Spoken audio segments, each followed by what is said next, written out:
Hello students, I am Amrita Indoliya, your NEET chemistry mentor. और student आज अपन स्टार्ट करने जा रहे हैं आपका next part, that is about van't Hoff factor from the chapter solution. अब हम लोग को वांट ऑफ फैक्टर के अंदर बड़ी ही प्यारी चीजें दो समझनी है जो आप शुरुआत से ही सुनते आ रहे हैं। क्या मैंने आपसे बात की थी in terms of observed value और द कैलकुलेटेड वैल्यू? तो इसको हमने एक नया टर्म दिया है, यानी कि normal behaviour and abnormal behaviour. And hope you all know about the normal and abnormal sense of human beings. But the thing is कि यहां इसको आपको पढ़ना है केमिस्ट्री के रिस्पेक्ट में। तो चलिए स्टार्ट करते हैं अपन वांट ऑफ फैक्टर को विद सम जर्नलाइजेशंस और some significance of van't Hoff factor. तो चलिए सबसे पहले वांट ऑफ फैक्टर, क्योंकि ये जनाब कौन थे, वांट ऑफ, तो सोचना तो है नहीं कि ये जनरेट कहां से हुआ, उन्होंने अपने नेम पे उसको असाइन कर दिया। दूसरी चीज ये कि इसके अंदर आपको एक सिंपल सा रिलेशनशिप देखना है, और वो रिलेशनशिप किस किस के बीच में देखना है, between the actual concentration of particles and the calculated concentration, जिसको हम बात करेंगे normal and abnormal in both the cases, या फिर आप कह सकते हैं ऑब्जर्व्ड और कैलकुलेटेड भी। कोई भी नेम दे दिया जाए, उस चीज से कंफ्यूज नहीं होना है आपको, सिर्फ और सिर्फ कंसेप्ट पर फोकस करना है।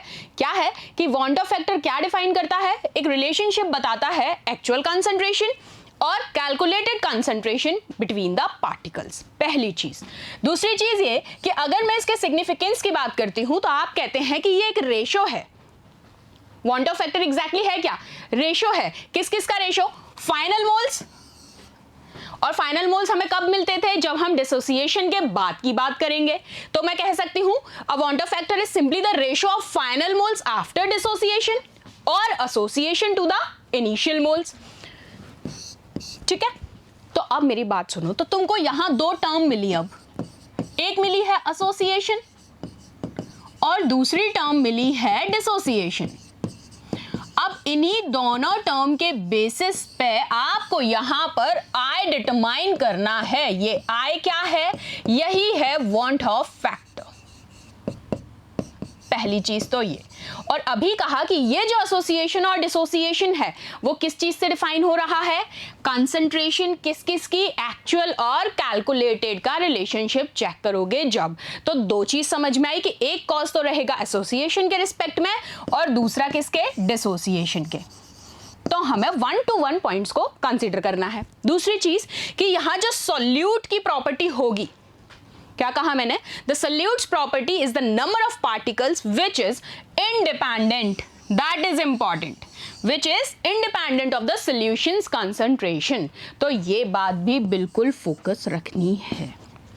अब आओ, अब यहां पर सुनो कि अगर मैं वांट ऑफ फैक्टर की एक जर्नलाइज्ड वे में बात करूं आपसे, तो आप कहते हैं कि वांट ऑफ फैक्टर किसी भी सॉल्यूशन के लिए लोअर हो सकता है उसकी कैलकुलेटेड वैल्यू से, जो कि एक्चुअल सॉल्यूशन को अगर आप रिलेट करें तो। साथ साथ आप कह सकते हैं कि अगर आप हायर कंसंट्रेशन के रिस्पेक्ट में भी बात करते हैं तो सोल्यूट आयंस जो हैं वो एक दूसरे से एसोसिएटेड रहेंगे। बात समझ आई? मैंने क्या कहा कि वांट ऑफ फैक्टर जो है किसी भी सॉल्यूशन के लिए may be, it's not sure, may be lower हो सकता है उसकी कैलकुलेटेड वैल्यू से देन द एक्चुअल वन। तो यहां पर आप कहते हैं ये कंडीशन कब होगी, जब आप हायर कंसंट्रेशन की बात करेंगे, साथ साथ वहां पे सोल्यूट आयंस एसोसिएटेड होंगे एक दूसरे से। तो यहां से हमें कॉज मिलता है किसका, एसोसिएशन वाला। ठीक है, बड़ा ही गंदा लिखा है तो रब कर देते हैं। अब सुनो, तो यहां पे मैं कह सकती हूं कि वांट ऑफ फैक्टर हमेशा, इस चीज को तो गांठ बांध लीजिए कि वांट ऑफ फैक्टर हमेशा एक पॉजिटिव इंटीजर वैल्यू होगा। It can never be negative. बहुत बार पूछा गया है एग्जाम में, तो याद रखनी है इस चीज को भी। ठीक है, एक और चीज कि वांट ऑफ फैक्टर नाम से पूछ लिया जाए, आपसे आई बोल दिया जाए, आपसे कंसंट्रेशन फैक्टर बोल दिया जाए, कुछ भी बोला जाए, सबका मीनिंग एक ही है। आओ अब कुछ कैरेक्टरिस्टिक चेक करते हैं सबसे पहले इसके। तो वांट ऑफ फैक्टर आपको क्या बताता है, सोल्यूट की इन्फ्लुएंस बताता है इन टर्म्स ऑफ सोल्यूशन, क्योंकि हम इसको कॉलिगेटिव प्रॉपर्टीज के बिहाफ पे कैरेक्टराइज करते हैं और इसको बाद में यूज भी कॉलिगेटिव प्रॉपर्टीज के साथ किया जाएगा, पहली चीज। साथ साथ जो कंसंट्रेशन का रेशो है पार्टिकल्स का, वो कब जनरेट होता है, जब आप उनको मिक्स कर देते हैं सब्सटेंसेस को।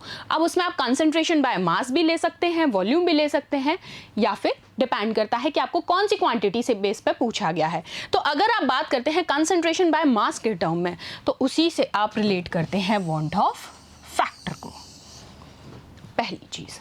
अब अगर मैंने कहा कि कोई स्पेसिफिक नॉन इलेक्ट्रोलाइट केमिकल को मैं डिसॉल्व कर रही हूं पानी के अंदर, क्या कहा मैंने, कोई स्पेसिफिक नॉन इलेक्ट्रोलाइटिक केमिकल मैंने ले रखा है और उसको मैं वाटर के अंदर डिसॉल्व कर रही हूं, तो याद रखना है इन टर्म्स ऑफ वाटर, जब आपका सोल्यूशन क्या है वाटर, साथ साथ मैंने कहा नॉन इलेक्ट्रोलाइट, ठीक है, तो वहां पर want Hoff factor constant value होता है, दैट इज जनरली 1।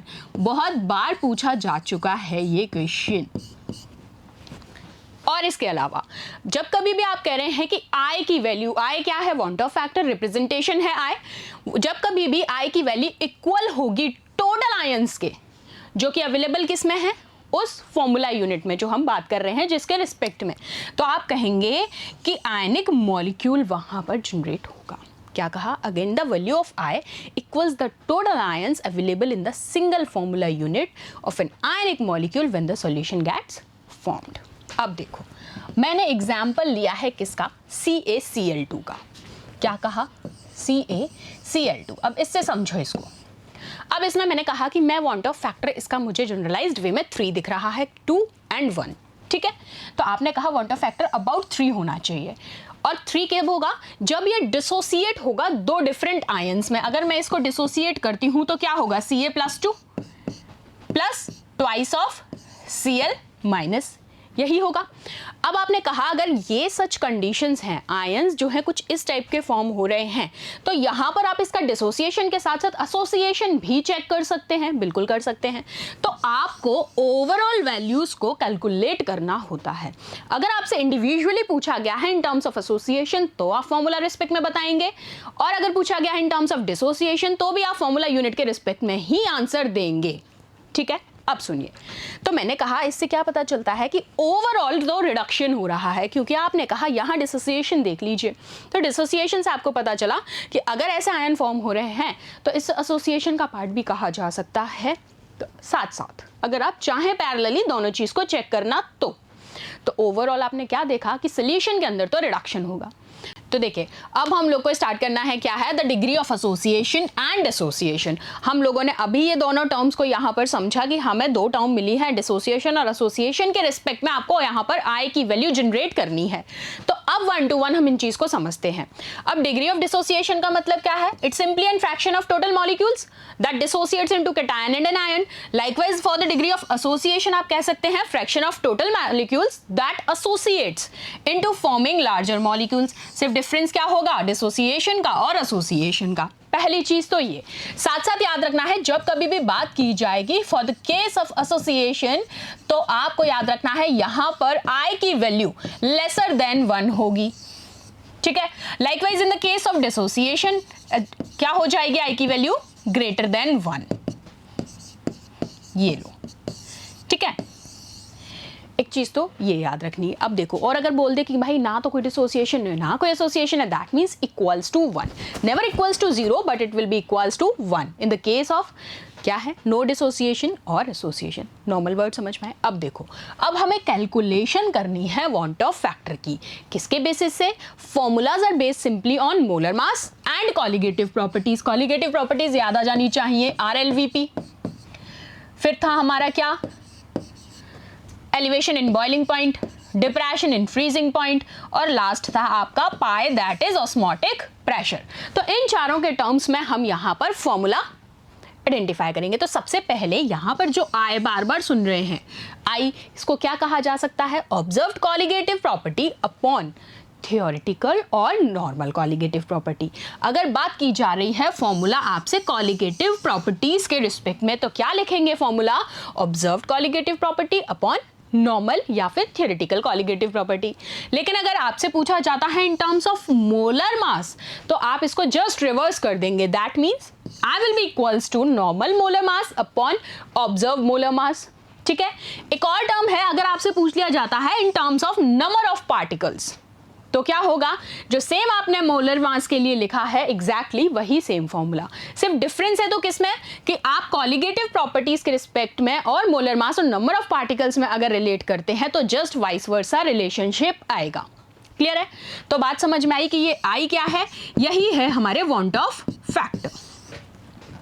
ठीक है, अब चलो अब 1 to 1 हम बात करते हैं सबसे पहले एसोसिएशन के रिस्पेक्ट में। तो मैं अब रिलेट करूंगी want Hoff factor for the association of solute.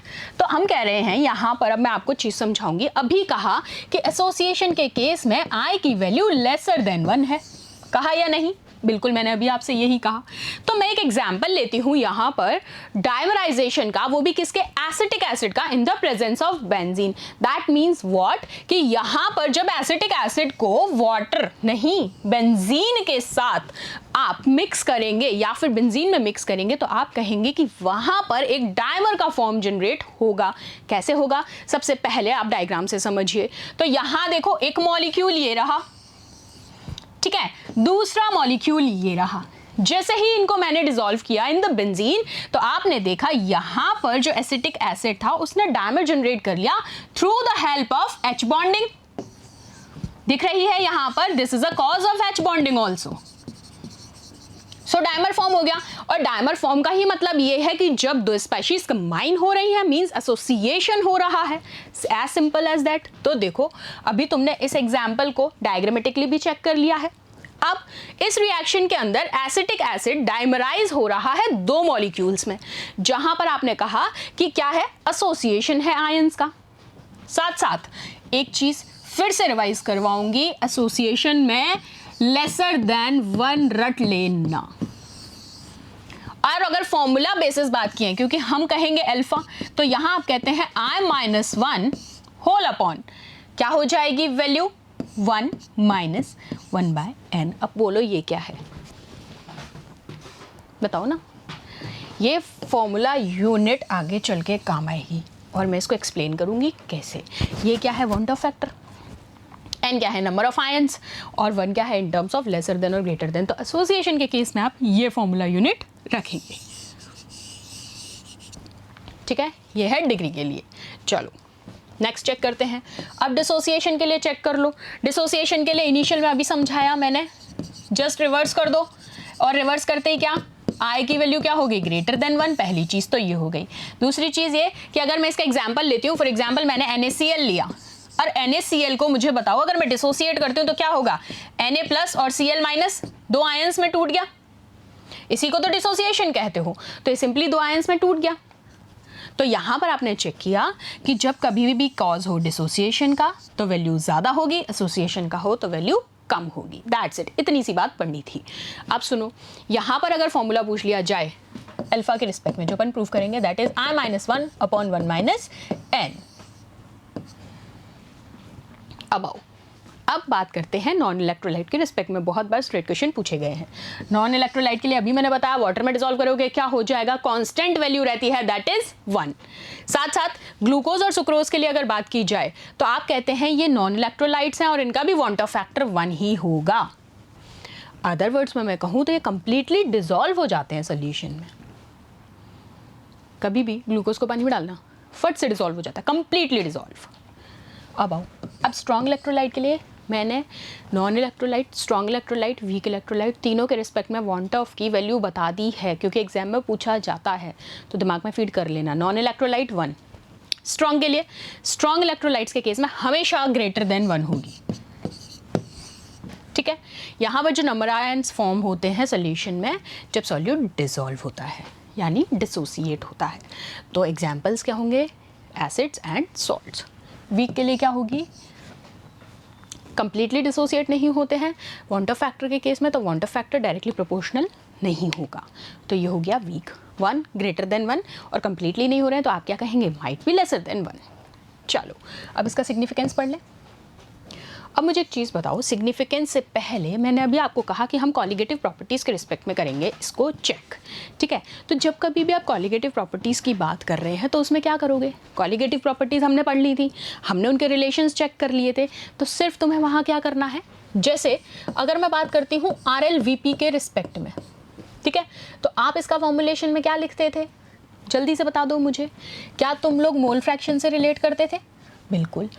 अब इसी के अलावा अगर मैं कहती हूँ एलिवेशन इन बॉइलिंग पॉइंट, तो आपने कहा KBM। मैंने आपसे पूछा डिप्रेशन इन फ्रीजिंग पॉइंट, तो आपने कहा KFM। मैं फाइनल रिलेशंस लिख रही हूं। और जब मैंने आपसे बात किया ऑस्मोटिक प्रेशर, दैट मींस पाए से, तो आपने कहा CRT। तो अब इनको कॉलिगेटिव प्रॉपर्टी से वांट ऑफ फैक्टर को कैसे रिलेट करोगे, आपसे अगर पूछा जा रहा है तो आपको कुछ भी नहीं करना है, एक सिंपल सा काम करना है, सिर्फ I को मल्टीप्लाई करवा देना। जिस भी रिलेशन के रिस्पेक्ट में पूछा जाए उससे I का मल्टीप्लाई करवा देना, और ये लो कॉलिगेटिव प्रॉपर्टीज के रिस्पेक्ट में ऐसे आपका वांट ऑफ फैक्टर असाइन हो जाएगा। Note down the relations.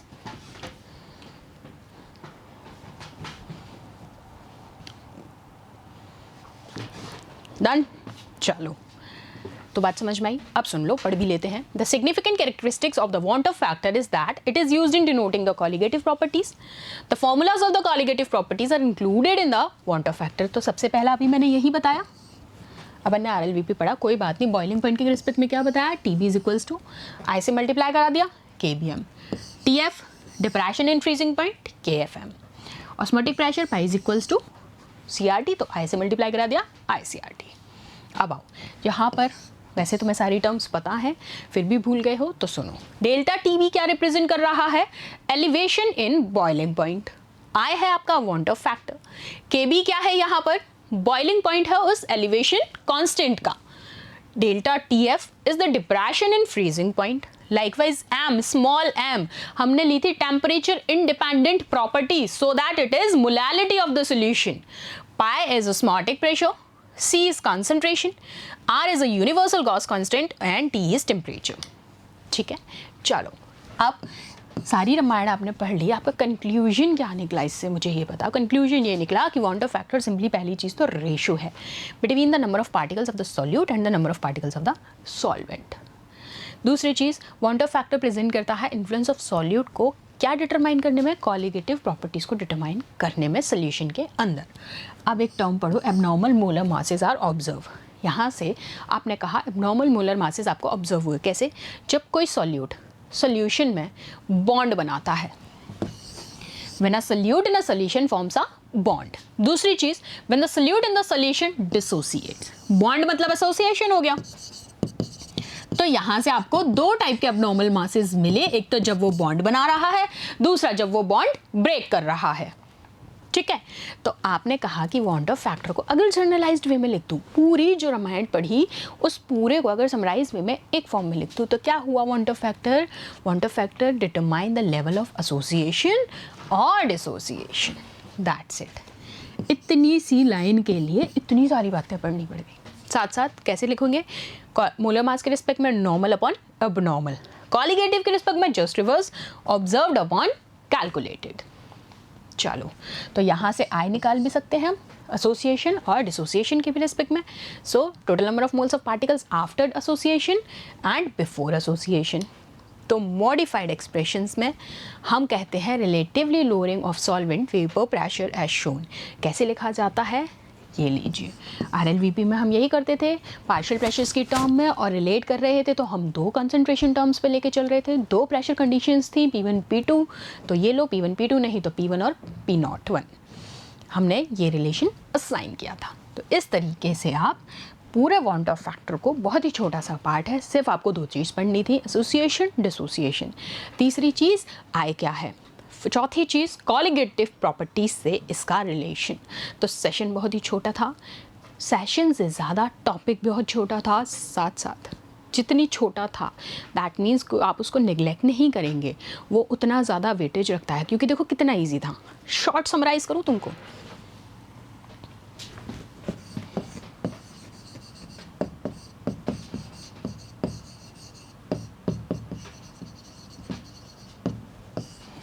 आओ क्या पढ़ा तुमने? पहली चीज़ I, दूसरी चीज़ एसोसिएशन डिसोसिएशन।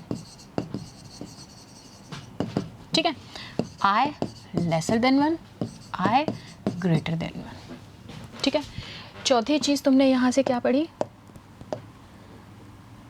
चौथी चीज़ तुमने पढ़ी कॉलिगेटिव प्रॉपर्टीज के रिस्पेक्ट में। क्या थी वो?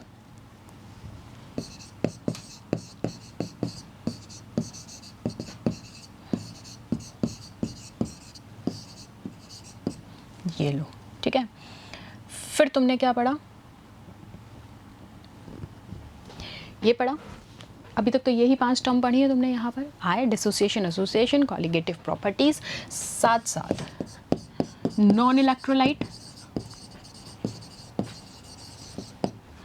Constant 1, strong,